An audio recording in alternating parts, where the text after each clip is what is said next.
Jess. Wait, what? Come on, Jess.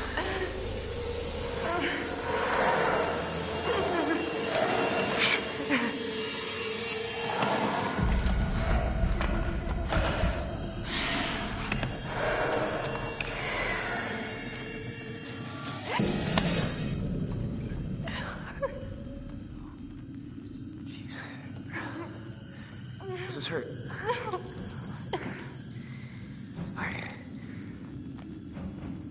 All right. Let's go. We gotta do this. Get out of here. Come on. Jess, come on. Come on, come on, come on. Jess! Jess, come on.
It'll look worse if we stay out here. Come on.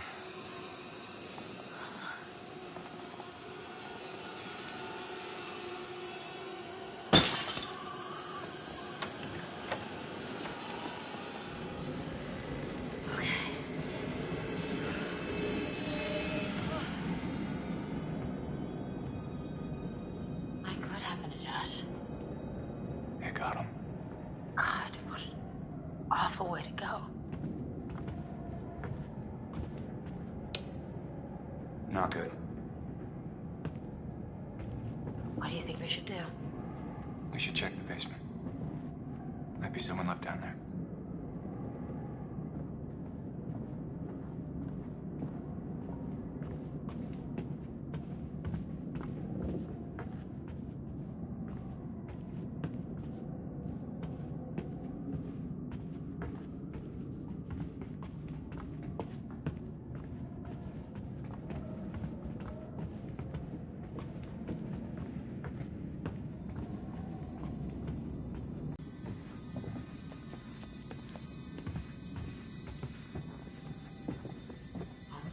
How do you rate our chances of survival? I'm trying not to think about it. Go, go, go! Run!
structure is completely destroyed. Hold on. I'm seeing something. It looks like there are survivors. Let's pick them up.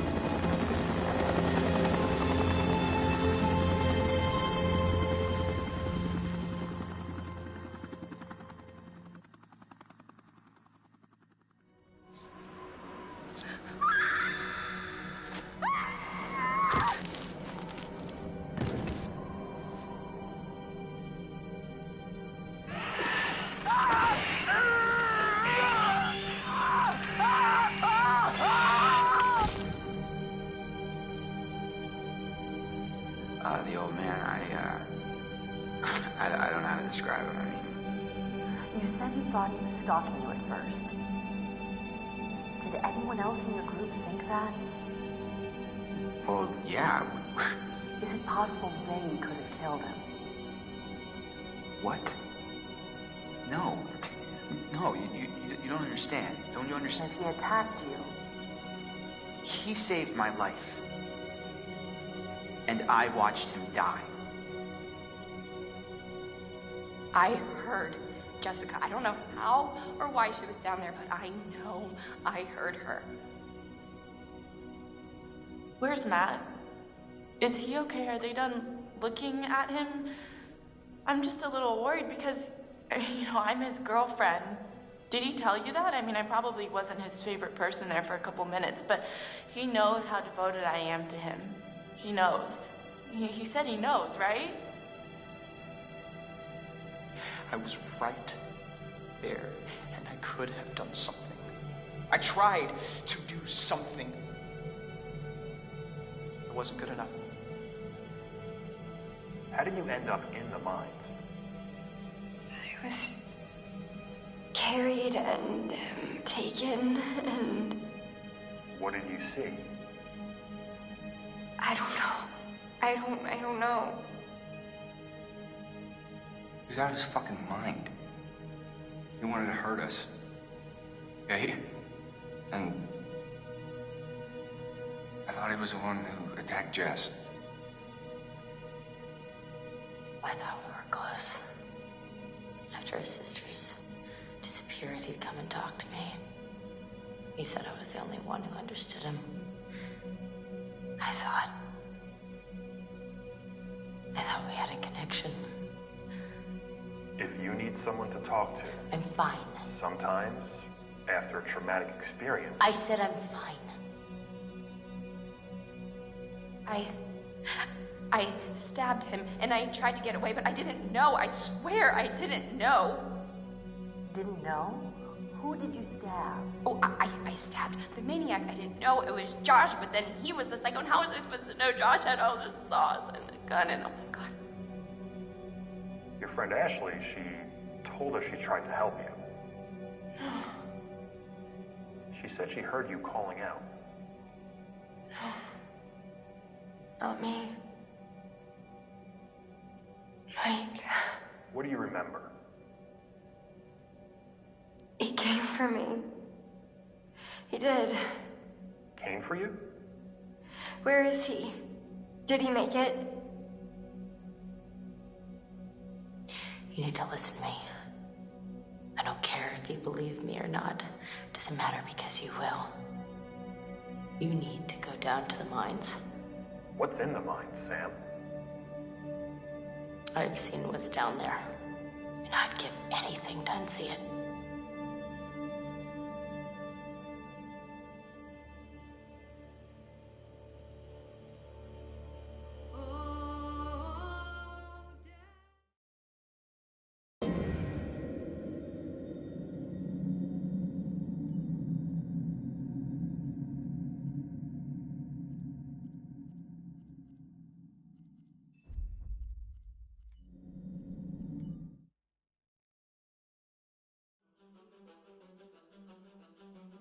I am Hayden Panettiere, and we are here at the studio recording Until Dawn.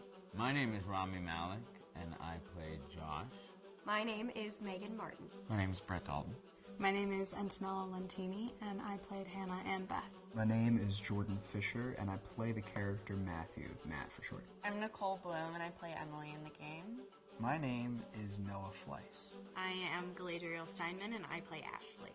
So Until Dawn is the story of 8 teenagers who revisit this cabin in the woods about a year later after a really traumatic experience where I've lost 2 of my sisters, so coming to kind of get some closure in that respect. One of the things that Larry does really well is make these multi-layered characters, and I think for just the story in general, it follows the quintessential horror film plot lines, but the characters are so unique in themselves, and I think that's very cool. Oh, yeah, this was the right thing to do. What? You know, getting everyone together on the anniversary. I mean, Josh seemed really pumped about us all.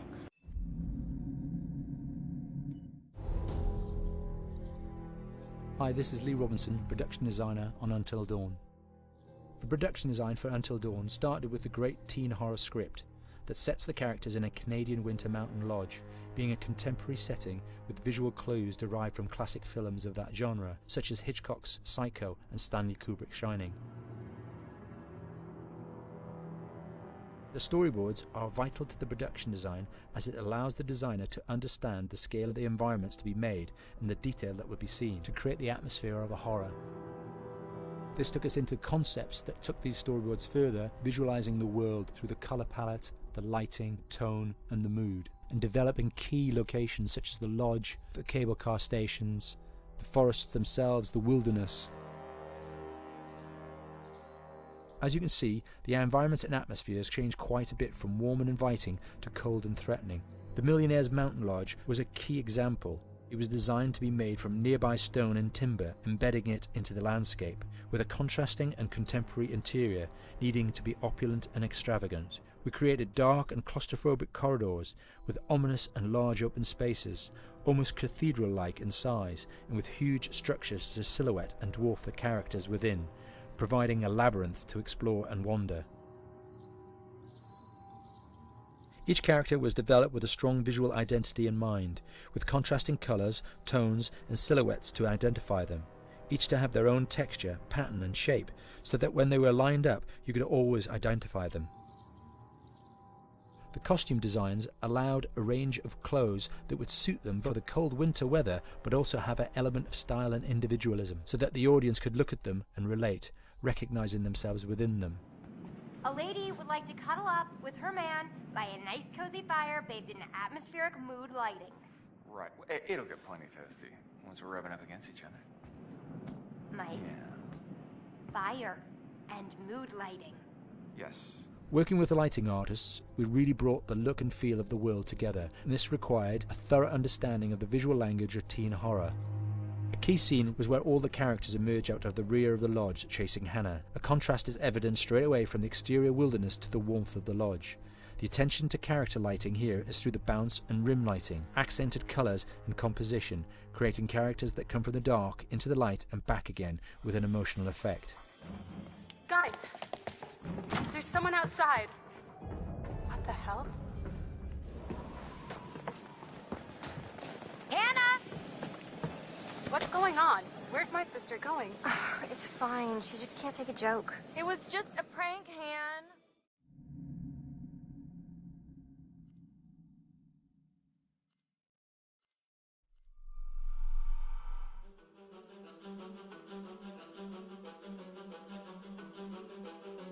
My name is Will Biles, Executive Creative Director of Until Dawn.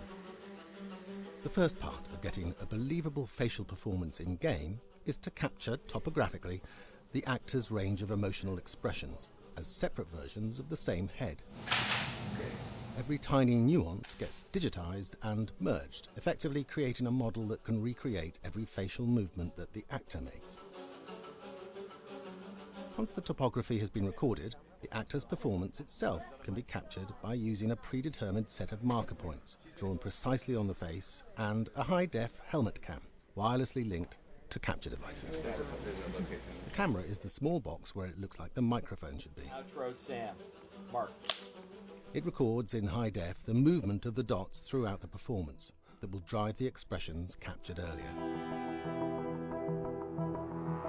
Unlike other systems, this form of capture is far less lossy because there are fewer interpretations between performance captured and performance rendered finally in-game.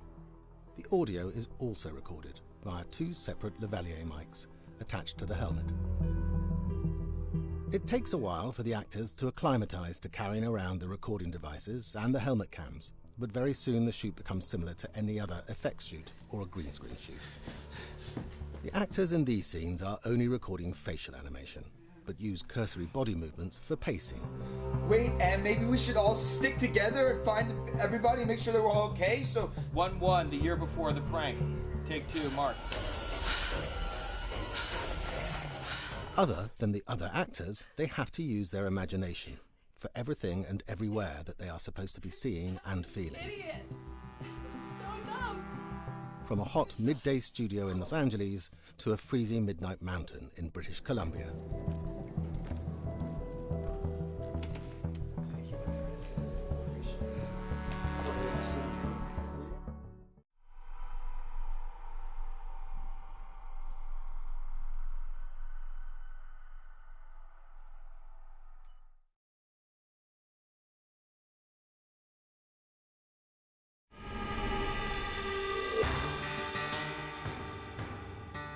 America's North Woods border region.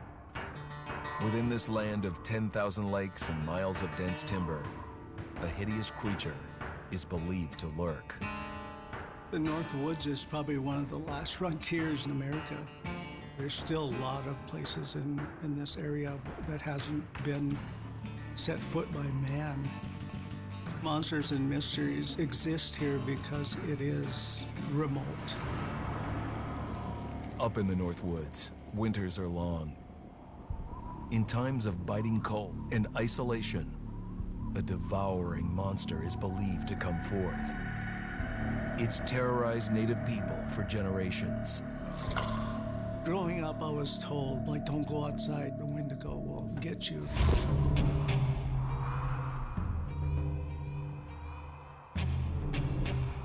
Among the traditions of the northern Algonquin tribes is the Wendigo, a monster that can seize hold of a person to carry out its hunger for human flesh.